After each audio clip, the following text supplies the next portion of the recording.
Donald Trump has been telling reporters that an armada of U.S. Navy vessels is heading towards Iran. The revelation comes as the president renewed warnings to Tehran against killing protesters or restarting its nuclear program. We have a big force going toward Iran. I stopped 837 hangings. You hang those people, you're going to be hit harder than you've ever been hit. It'll make what we did to your Iran nuclear look like peanuts. The USS Abraham Lincoln aircraft carrier just went dark while transiting toward Iran, and the world is holding its breath. The nuclear-powered supercarrier crossed the Strait of Malacca and entered the Bay of Bengal, but then turned off its transponder and is now traveling dark, according to MarineTraffic.com monitoring systems. Think about what that means. A 100,000-ton aircraft carrier carrying 90 combat aircraft just disappeared from tracking systems while heading towards strike position against Iran. That's deliberate operational security indicating imminent military action. Before we break down exactly what happened and why this matters so much, please make sure you subscribe to Daily Military Talks. We're giving you the real analysis. The USS Abraham Lincoln Carrier Strike Group was redirected from the Indo-Pacific to the Middle East amid Iran's internal unrest. The Pentagon ordered the redeployment as Tehran's crackdown on protesters killed thousands and Trump threatened intervention. Satellite imagery captured by Copernicus detected the Lincoln making a westward turn in the South China Sea on January 15th. The Carrier Strike Group includes flagship USS Abraham Lincoln, CVN-72, with 3 Arleigh Burke-class guided missile destroyers, USS Spruance, USS Michael Murphy, and USS Frank E. Peterson, Jr. Think about the firepower moving into position.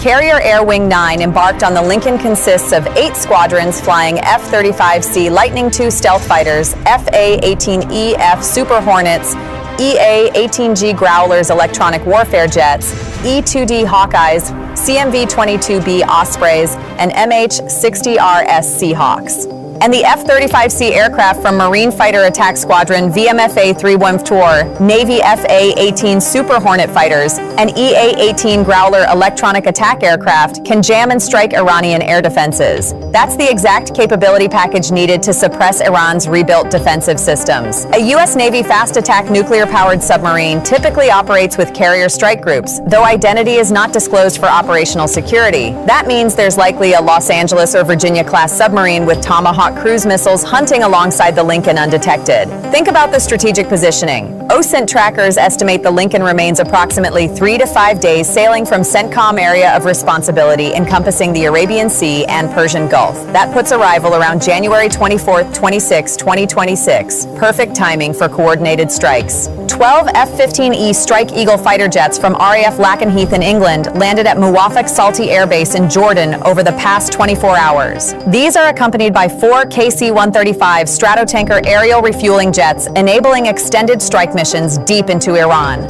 CENTCOM confirmed that a U.S. Air Force F-15E Strike Eagle, assigned to the 494th Expeditionary Fighter Squadron, landed at a base in the Middle East, stating, "The F-15's presence enhances combat readiness and promotes regional security and stability." Think about what F-15E Strike Eagles bring. These aircraft can carry 29,000 pounds of ordnance, far more than stealth F-35s. They were instrumental in defending against Iranian cruise missiles during June 2025's 12-day war. Now the U.S. has 3 Strike Eagle squadrons in the region, according to open-source flight tracking. C-17 Globemaster III cargo jets are flooding the region with increased flights to Diego Garcia and other bases. A strike would require influx of air defense systems, material, and troops, exactly what heavy transports deliver. Reports indicate bombers landed at Diego Garcia, the joint US-UK base with unusually long runways enabling heavy strategic bombers like B-2 Spirit aircraft to launch long-range strike sorties. These can hit hardened underground targets that F-15s and F-18s cannot penetrate. Think about the layered strike package assembling. Stealth B-2s suppress deep underground nuclear facilities. F-35Cs establish air superiority. EA-18G Growlers jam Iranian radars. F-15Es deliver massive conventional payloads. FA-18 Super Hornets provide close air support. Tomahawk cruise missiles from destroyers and submarines saturate defenses. And unconfirmed reports suggest USS George H.W. Bush Carrier Group also departed Norfolk on January 13th, heading to the region. That would add second full carrier strike group with similar capabilities, doubling American air power. A former high-ranking U.S. military official stated, "It would be massive. First, we have to get forces there, then we would need to stage and employ them, then we need to sustain them, and we would have to be prepared to do all that for a long time. It would dwarf anything we have likely done in the recent past." Think about the scale being described. Larger than Iraq 2003, larger than Libya 2011, larger than Syria operations. This is full-spectrum conventional war preparation against peer adversary with advanced air defenses, ballistic missiles, and regional proxy networks. Trump told advisors that if the United States takes military action in Iran, he wants it to deliver swift and decisive result, avoiding prolonged conflict. That means overwhelming initial strikes designed to cripple Iran's ability to sustain operations. Multiple regional and American media accounts report U.S. carrier movements, bomber activity at Diego Garcia, and reinforced air defenses across the Gulf as officials coordinate contingency planning for Iranian retaliation. Think about what Iran is facing. The Pentagon was expected to surge additional assets, including possibly aircraft carrier strike groups accompanied by cruisers and missile destroyers. The added firepower serves as deterrent, but also gives Trump additional options if he chooses strikes. Share this with everyone you know because several sources said there had been long-running concerns among U.S. officials that the military didn't have right mix of assets in place to protect against potential massive retaliatory strike from Iran, given that Trump surged much military force to Caribbean supporting Venezuela operation. That's why the carrier deployment is critical. Trump captured Venezuelan President Maduro on January 3rd, diverting significant assets. Now those forces must reposition while simultaneously building up Middle East presence. The logistics are staggering. Israeli Prime Minister Netanyahu informed the U.S. that Israel was not prepared to defend itself in event of Iranian response to American strike, given the U.S. military lacked sufficient forces in region to assist as done during June 2025 war. Think about Israel's vulnerability. Tehran fired missiles killing 32 Israelis during last conflict. Iran also targeted Al Udeid Air Base in Qatar, where 10,000 American troops are stationed. Both know Iran will retaliate massively if Trump strikes. That's why reinforcements are essential. Reports grew that non-essential British and American personnel were evacuated from Al Udeid base in Qatar, supporting potential Iran operation. That's the clearest indicator that strikes are imminent. You don't evacuate unless attack is coming. The U.S. military reinforced Patriot and THAAD batteries across Gulf states as part of preparations for Iranian response. Washington tightened and augmented joint command centers with regional partners, including Israel. Think about the defensive preparations. Iran has thousands of ballistic missiles that can reach Saudi Arabia, UAE, Qatar, Kuwait, Bahrain, and Israel. Every American base and allied capital needs layered missile defense before strikes begin. IDF Operations Directorate, Planning Directorate, and Israel's Defense Attaché intensified contacts with CENTCOM and Pentagon over past 2 days preparing for multiple scenarios. 3 new F-35I Adir stealth fighters landed at Nevatim Air Base, strengthening Israel's multi-layered defense posture. Social media reports noted GPS disruptions over Iranian airspace and apparent use of electronic warfare intended to test systems degrading Iranian radars and sensors. That's reconnaissance preparing the battlefield, jamming tests before actual operations. Think about what Iran sees developing. Massive American carrier strike group approaching. Bombers at Diego Garcia. 3 F-15 squadrons in Jordan, evacuations from Qatar, air defenses reinforcing, electronic warfare testing, all signs pointing to imminent attack. Trump stated repeatedly over past week that Iran halted executions of citizens and postponed hanging of hundreds of protesters. He framed this as why he didn't strike, but then military preparations intensified. Trump told reporters January 16th, "Nobody convinced me, I convinced myself. You had yesterday scheduled over 800 hangings. They didn't hang anyone. They canceled the hangings. That had a big impact." But foreign outlets reported intensified covert preparations for large-scale operation in last 2 days. Think about the deception operation. Trump publicly claims Iran stopped killing protesters, so he's holding fire. Meanwhile, carrier groups deploy, bombers stage, fighters forward position, personnel evacuate bases. Classic misdirection before surprise attack. Share this with everyone you know because American officials told Jerusalem Post that all options are on the table now. They added the goal is creating significant grouping in region, providing Trump wide range of options if he decides to strike Iran. The repositioning aligns with directives from CENTCOM to prepare for 24/7 major operational support over next month as tensions with Iran reach boiling point. That's sustained combat operations, not quick in and out strikes. Think about sustained operations requirement. CENTCOM isn't preparing for single night of bombing. They're establishing infrastructure for month-long campaign.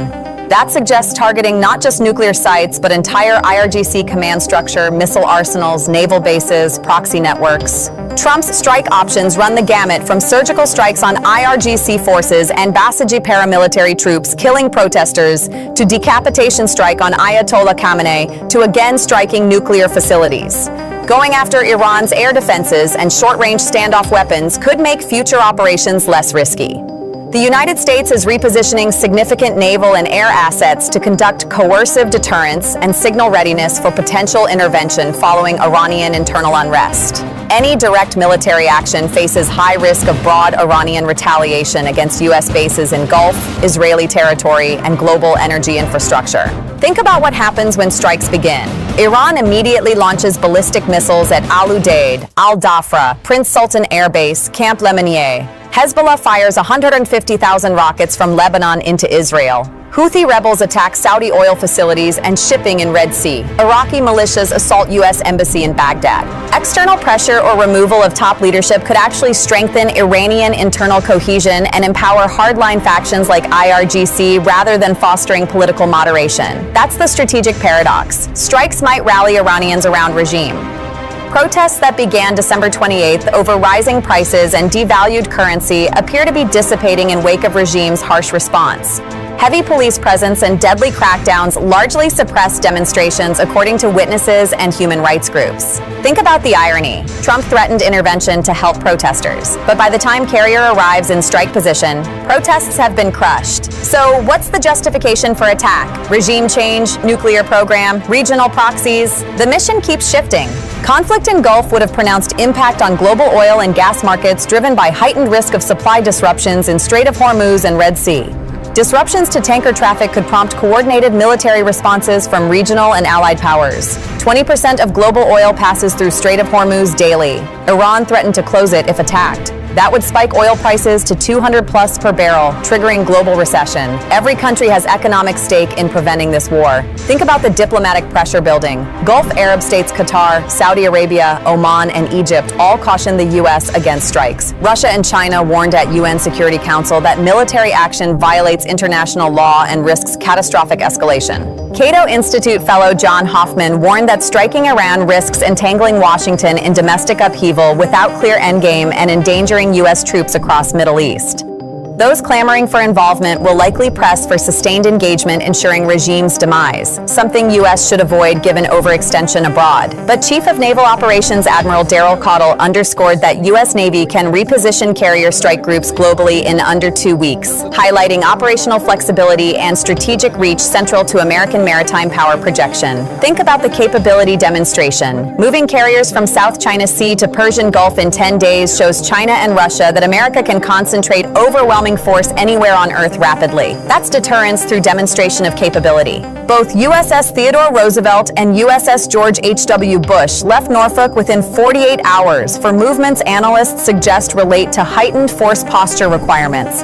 Neither completed standard training exercises, underscoring urgency. 3 carrier strike groups potentially converging on Middle East represents largest American naval concentration since Iraq invasion 2003. Combined with bomber task forces and forward deployed fighter wings, this creates strike package capable of sustained operations against hardened targets across Iran. The arrival of full carrier strike group provides unique combination of sustained air power, electronic warfare, maritime strike capabilities, and sea control unmatched by other platforms. Its floating airbase generating 150 plus sorties daily for weeks. Think about what Iran must do now. Activate all air defense batteries, disperse ballistic missiles to hardened mountain facilities, alert proxy forces across region, prepare retaliatory strikes, shut down internet preventing coordination with protesters, hunker down and wait for American blow. Bottom line is this. Iran is scrambling as the USS Abraham Lincoln aircraft carrier enters strike position, and the world is on edge watching the most dangerous military confrontation in years develop in real time. The nuclear-powered supercarrier crossed Strait of Malacca, entered Bay of Bengal, then went dark, turning off transponder while heading towards strike position. That's 100,000-ton vessel carrying 90 combat aircraft disappearing from tracking deliberately. USS Abraham Lincoln carrier strike group includes 3 Arleigh Burke destroyers, nuclear attack submarine, Carrier Air Wing 9 with F-35C stealth fighters, FA-18 Super Hornets, EA-18G Growlers, arriving in strike range January 24-26. 12 F-15E Strike Eagles from RAF Lakenheath landed Jordan with KC-135 tankers. 3 Strike Eagle squadrons now positioned. Bombers stage Diego Garcia. C-17 transports flooding region with equipment. Unconfirmed reports of USS George H.W. Bush carrier group also heading to region, adding second full strike group, doubling air power, potentially creating largest naval concentration since Iraq 2003. Trump wants swift and decisive result, avoiding prolonged conflict, meaning overwhelming initial strikes, crippling Iran's operational capacity. Non-essential personnel evacuated from Al Udeid, Qatar. Patriot and THAAD batteries reinforced across Gulf. Command centers augmented. GPS disruptions and electronic warfare testing over Iran. All indicators of imminent attack. Netanyahu informed U.S. Israel not prepared to defend against Iranian retaliation without adequate American support, hence massive force buildup. Strike options include surgical IRGC targets, decapitation of Khamenei, nuclear facilities, air defenses, or comprehensive campaign against military infrastructure and proxy networks. Any direct action faces high risk of broad Iranian retaliation against U.S. bases, Israeli territory, global energy infrastructure in Strait of Hormuz, where 20% of world's oil transits daily. Gulf states Qatar, Saudi Arabia, Oman, Egypt warned against strikes. Russia and China condemned intervention at UN Security Council. But Carrier keeps advancing. Protests that triggered crisis now dissipating under regime crackdown, leaving questionable justification for military action. Mission unclear, regime change, nuclear program, supporting protesters already defeated, global economic stakes massive.